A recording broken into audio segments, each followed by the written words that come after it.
सभी शिक्षक साथियों को मेरा सादर नमस्कार। जितने भी नए नियुक्त शिक्षक साथी हैं उनके लिए मैं एक वीडियो बना रहा हूं केवल जानकारी के उद्देश्य से।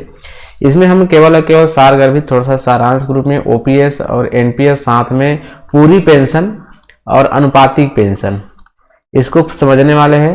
पूरी पेंशन कितनी मिलेगी और अनुपातिक पेंशन में आपको कितनी पेंशन मिलेगी, अंत तक बने रहिएगा, मैं बताने का प्रयास करूंगा। ये पूरी तरह से जितने भी आपको दिख रहा है ये कॉपी पेस्ट है जो व्हाट्सएप में घूम रहा था, है ना, उसको मैंने लेके आपको समझाने के उद्देश्य से यहाँ पे यूट्यूब बना रहा हूँ। तो बहुत ही अच्छी जानकारी मिल सकती है। यदि आपको जानकारी ना हो तो, और जानकारी हो तो बिल्कुल इस वीडियो स्किप कर सकते हैं, और नहीं है तो पूरी जानकारी कम से कम 5-6 मिनट बने रहिए। यहाँ पे तुलनात्मक देखते हैं, तुलनात्मक पहलू ओपीएस और एनपीएस में। जीपीएस विवरण जो है ओपीएस में सुविधा होती है, इसमें नहीं होती है। केवल साथ में देखिए डीए जो है ओपीएस में लागू होती है, एनपीएस में लागू नहीं होती है। स्वैच्छिक सेवानिवृत्त मतलब आप जो है अपने स्वेच्छा से रिटायरमेंट जब होते हैं तो भी पूरी पेंशन के प्रावधान है, लेकिन इसमें आप देख सकते हैं 20%, 80% कुछ पेंशन लागू होती है।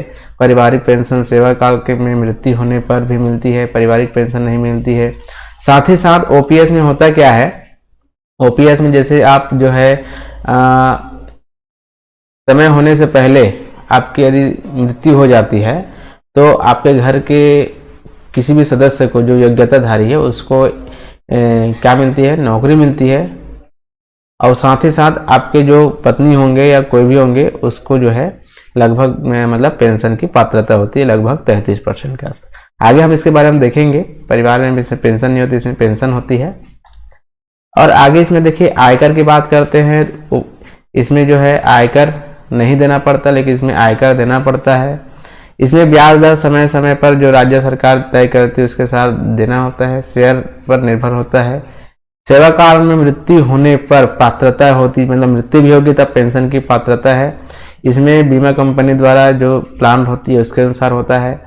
एन्युटी दे होती है, और इसको ज़्यादा समझने की जरूरत नहीं है, मेरा यहाँ पे आपको बताने का उद्देश्य है पेंशन, पूरी पेंशन और अनुपातिक पेंशन, है ना। तो यहाँ पे आपको समझाने का प्रयास करूंगा। यहाँ पे किसको है, यहाँ पे कुछ चीजें थोड़ी सी सारगर्भित समझने का प्रयास करेंगे। जिसको 62 वर्ष है वो शिक्षा विभाग का है, और स्वास्थ्य विभाग में 65 वर्ष के लिए है। ऐच्छिक सेवानिवृत्ति 20 वर्ष की अर्हताधारी सेवा पूर्ण होने पर, मतलब ऐच्छिक सेवानिवृत्ति लेते हैं लेकिन आपकी 20 वर्ष कंप्लीट होना चाहिए, इस प्रकार से दिया हुआ है। और पेंशन की पात्रता कौन रखती है, जिसका 10 वर्ष हो चुका है। अब उसके बाद यहाँ पे देखिए ये सबसे महत्वपूर्ण बातें हैं, यहाँ पे आपको समझना चाहिए। यहाँ पे समझना होगा कि कुल अर्हताधारी सेवा अधिकतम 33 वर्ष या 66 छमाही, ठीक है, अवधि, या यदि 3 माह भी कर लेते हैं तो उसको 1 छमाही माना जाएगा। पेंशन की प्रतिलब्धियां कोई सीमा नहीं है, आपको पेंशन मिलती रहेगी जब तक कि आप जीवित है, ठीक है। अब आगे देखते हैं। यहाँ पे सेवानिवृत्त मृत्यु की स्थिति पर वेतन व स्वीकार्य महंगाई भत्ता यहाँ पे लागू होती है। उसके बाद यहाँ पे देखिए ये वाला पॉइंट को आप देखिएगा, 33 वर्ष की सेवा पर परिलब्धियों का 50% पेंशन या इससे कम होने पर अनुपातिक दर से मिलेगी आपको। मतलब यही चीज मैं आपको बताने वाला हूं। जैसे 33 वर्ष की सेवा होने पर 16.5 माह का वेतन अधिकतर रुपए 20 लाख, इसको छोड़िए, मैं आपको जो बताने वाला हूं ये वाला 11वें नंबर का, इसमें चलते हैं, ठीक है। ये देखिए सबसे पहले मैं आपको पूरी पेंशन क्या है मैं आपको बता देता हूं। पूरी पेंशन क्या होती है, पूरी पेंशन क्या होती है आपको बता देता हूं। जैसे आप सर्विस कर रहे हैं, कोई भी जॉब कर रहे हैं, तो आपकी जो जॉब है वो 33 वर्ष कंप्लीट आप कर लेते हैं। 33 वर्ष पूरी तरह से आपकी सेवा अवधि जो है 33 वर्ष है या उससे अधिक है ना। तो यदि आपका मान लीजिए पेमेंट उस समय या आपकी सैलरी जो है मान लीजिए 80,000 रुपये है या 1 लाख रुपए है, तो जस्ट इसका आधा कर दीजिए 50%, आपको यही जो है सीधा आपको पेंशन के रूप में मिलना शुरू हो जाएगा। मैं केवल पेंशन की बात कर रहा हूँ, बाकी चीज़ों के बारे में बात नहीं कर रहा हूँ। और जो डीए मिलता है वो जिस प्रकार से मिलना है वो मिलेगी, है ना। इसमें ये सैलरी की बात हो रही है। और इसमें डीए अब जोड़ सकते हो आप, इसमें डीए की जोड़ की बात नहीं कर रहा हूँ, इसमें डीए अब जोड़ सकते हैं, या डीए सहित भी इस प्रकार से है तो ठीक उसी प्रकार से इसमें भी हो सकती है ना। डीए वगैरह का 50% नहीं करते, केवल सैलरी का 50% आपको किया जाएगा। मतलब सीधा सीधा बात है, यदि 80,000 आपका सैलरी है 33 वर्ष कंप्लीट करने के बाद, अब आप सेवानिवृत्त हो जाते हैं तो सीधा सीधा आपको 40,000 आपका सैलरी हो जाएगा, और जो डीए मिलेंगे, जो भी जितना भी डीए, जैसे अभी 33% है, 33% इसका डीए हो गया, जो भी मिलता है वो सारी चीज़ें इसमें मिलना शुरू हो जाएगा। लेकिन यदि हम देखो यहाँ पे 33 वर्ष ना हो और केवल 32 वर्ष कंप्लीट हुआ है तो ये अनुपातिक हो जाती है, ठीक है, ये अनुपातिक हो जाती है। जैसे अनुपातिक पेंशन की गणना कैसे करते हैं, यदि आपका 29 वर्ष 3 माह या 29 वर्ष 7 माह है, इस 3 माह या उससे अधिक आपका सेवा अवधि है तो 3 माह को एक छमाही मान लिया जाता है। तो जैसे ही 33 वर्ष से कम आपकी सेवा अवधि होती है उसको छमाही में गणना शुरू कर देते हैं।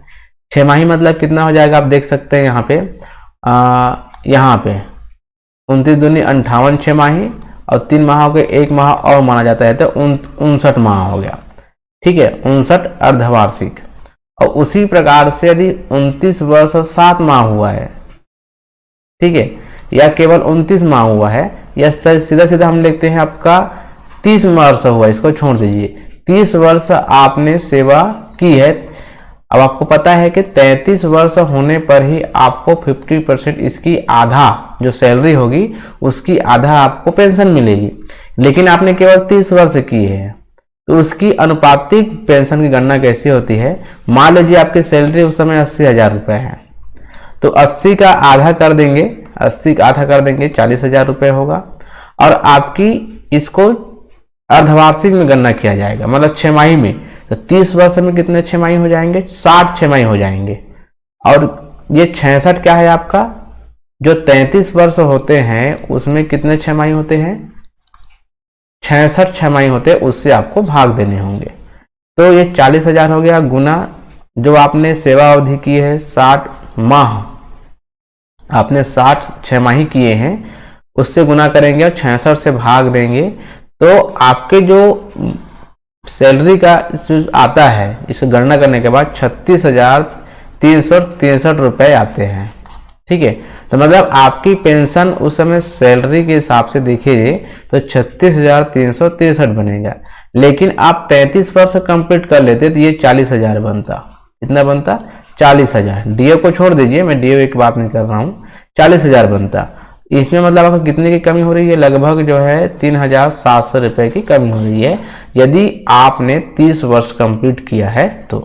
ठीक उसी प्रकार से हम यहाँ पे देखते हैं, यदि आपको 32 वर्ष कंप्लीट किए हैं, 33 वर्ष आपने कंप्लीट नहीं किया है, अब आपकी सैलरी 90,000 रुपये है, तो 32 दूनी 64 छमाही होगा, तो 64 छमाही होगा। अब आपकी सैलरी 90,000 है तो 45,000 उसका आधा हो जाएगा, और इससे गुना करेंगे तो ठीक इस प्रकार से इसका गणना करते हैं तो आपका जो पेंशन है 43,636 बनेगा सैलरी के आधार पे।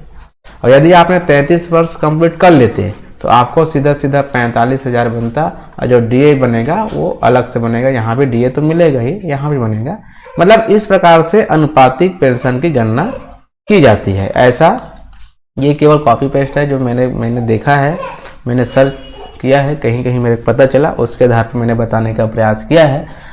यदि इसमें थोड़ा सा और सुधार की आवश्यकता होगी तो आप स्वयं कर ले, केवल जानकारी के उद्देश्य से, ताकि आपको थोड़ा सा पता रहे, इस उद्देश्य से वीडियो बनाया गया, अन्यथा इसको दूसरे चीज एंगल से ना ले। तो दोस्तों नोट, जिसकी नियुक्ति 31/3/2022 तक हुई है वही ओपीएस या एनपीएस विकल्प फॉर्म भरे। 31/3/2022 के बाद नियुक्त हुए कर्मचारियों को सीधे ओपीएस में रखा जाएगा।